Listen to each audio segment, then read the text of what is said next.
नमस्कार दोस्तों, कैसे हैं आप लोग। मैं तो एकदम बढ़िया हूँ। आप बताइए, आप कैसे हैं। कहते हैं ना दोस्तों कि इंसान जो होता है वो अगर आजकल के आप टाइम में देखेंगे कि आप अगर कुछ भी बात बोलते हैं ना तो दूसरा आदमी उस बात को थोड़ा अलग तरीके से कहेगा। तीसरा आदमी के पास बात पहुंचते पहुंचते वो किसी और तरीके से कहेगा।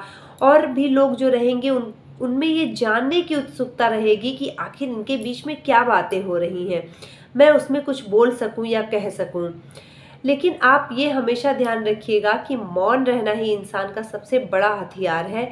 हाँ, लेकिन हमेशा मौन रहना भी अच्छा नहीं होता। अगर कुछ गलत हो रहा है तो उस पे आवाज़ ज़रूर उठानी चाहिए।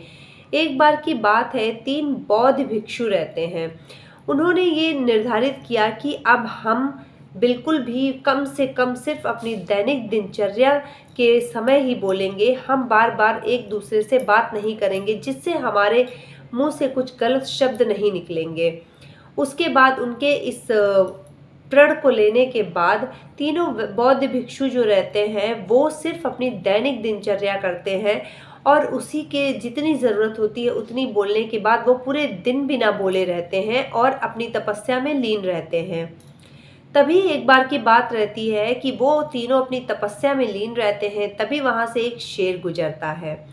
अब तीनों ने उस शेर को देखा, लेकिन तीनों सोच रहे हैं कि क्या मेरे बगल वाले ने उस शेर को देखा? अगर देखा तो उसने कुछ बोला क्यों नहीं?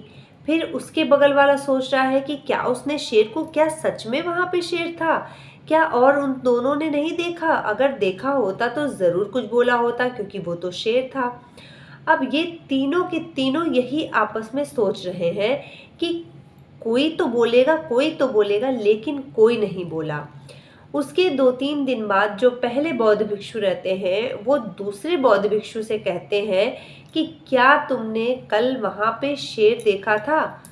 लेकिन जो दूसरे बौद्ध भिक्षु रहते हैं वो कुछ नहीं बोलते हैं और जो तीसरे रहते हैं वो भी कुछ नहीं बोलते हैं। तो पहले वाले बौद्ध भिक्षु सोचते हैं कि लगता है ये बहुत ज़्यादा अपने प्रण को लेकर के सीरियस है, इसीलिए ये कुछ नहीं बोल रहे हैं।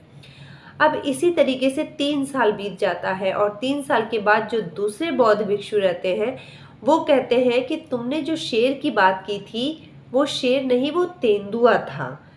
तो बौद्ध भिक्षु कहते हैं कि नहीं, शेर ही था, पर दोनों की आपस में जो होती है कि नहीं, वो कहते हैं शेर, वो कहते हैं तेंदुआ।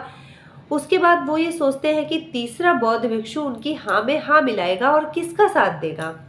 लेकिन तीसरा बौद्ध भिक्षु बिल्कुल भी नहीं बोलता है और वो चुपचाप रह के अपनी तपस्या करता रहता है।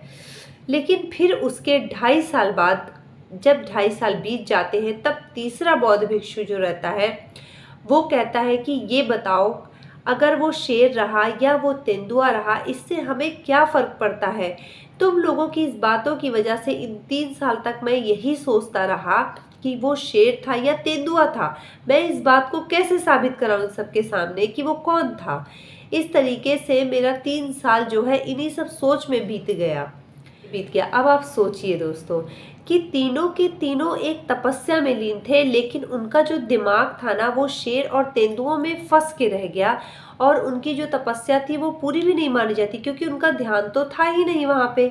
इसी तरह हमारा आजकल का समाज है, हमारा दिमाग है कि हम अपनी चीज़ों पे फोकस नहीं करते हैं, हम बाहरी चीज़ों पे ज़्यादा फोकस करते हैं और उसी चीज़ को लेके अपने दिमाग में बैठा लेते हैं, उसी के बारे में बार बार सोचते हैं, बार बार उसी चीज़ों को दोहराते हैं। ना कि हम ये देखते हैं कि हमारे पास क्या अच्छी क्षमता है, हम उसको कैसे यूज़ करें, हम अपने समय को कैसे अच्छे से इस्तेमाल करें, हम क्या ऐसा काम करें कि हम भगवान की नज़र में अच्छे बन जाएं। इंसान की नज़र में तो कोई अच्छा नहीं हो सकता। तो मिलते हैं आपसे दोस्तों अगली मोटिवेशनल स्टोरी के साथ। जुड़े रहिएगा, आप चैनल को ज़रूर सब्सक्राइब कर लीजिएगा। नमस्कार, जय श्री राम।